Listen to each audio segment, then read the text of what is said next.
everyone. I hope you're all enjoying this nice afternoon as much as I am. It's been a really long time since I've been above ground, and it sure is nice to be here. In fact, I wish I could stay longer, maybe even spend a few days with you, but I know that my time here is limited, so I'd better get started on my story. Let me tell you who I am. My name is Charles Frost, but my friends call me Charlie, and I've been dead since January 6th, 1892. I can tell you, they never thought when I got out of bed that morning that would be my last day on Earth, but it was. I lived up in Milltown, and even though I was young, I was only 15 when I died, I was a laborer in the mills with a steady job making regular pay. I quit school when I was just 12 to help my family after my father became unable to work. A lot of fellows quit school and went to work back then. They had to if there wasn't anyone else to help provide for the family. Someone had to work or there would be no food on the table, and in our case, I was the only one supporting the whole family. They were relying on me to bring home my pay every Saturday night. Otherwise, there'd be no money coming in at all. Once in a while, one of the churches or the benevolent society might be able to help out a little, but it wasn't anything regular, and it wasn't enough to keep the family fed. My parents were good people. They were just poor and never seemed to have much luck. So after my father's accident, I left school and started working any place that needed a strong boy to do whatever needed doing. Pretty soon, I got a steady job in one of the mills. In those days, there were lots of mills up in Milltown. That's why they called it Milltown, I guess. In fact, down along the river, just below Salmon Falls, there were so many mills they stretched clear across the river to Canada. Why, you could walk from one side of the river to the other if you wanted to, because there were mills built right over the water on pilings. There were more mills up above the falls too, and more mills farther down the river.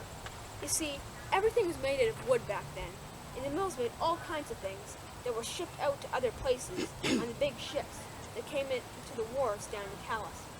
There were mills that made wooden boxes, and wooden rafts, and wooden shingles. Why, there was a mill for just about everything you could make out of wood. It was a busy time on the St. Clair River, and it was easy to get work. So lots of us boys from poor families get jobs working for Mr. Eaton, or Mr. Gates, or Mr. Wentworth. Heck, most of us would just as soon be working and earning some pay than going to school. I always said I was glad to be working instead of going to school, but underneath, that really wasn't true. I just didn't want people to feel sorry for me, or think that I was unhappy, especially not my parents. The truth is, I was a pretty good student. My teacher said I was smart, and I really liked to read and do arithmetic.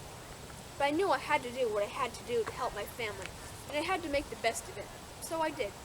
I worked hard, did my best, and I got on pretty well. Besides, the other boys and I always found time to have a little fun whenever we could. In fact, that's what we thought we were doing on that last day back in 1892. But it didn't end up that way, I'm afraid. Let me tell you exactly what happened. That day it was cold. It was January right after Christmas and the New Year.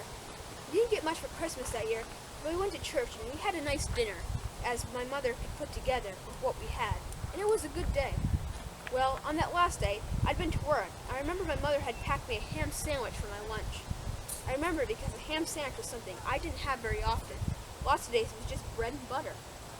But my uncle had killed a pig and he gave us some of the ham, so that day I had a ham sandwich.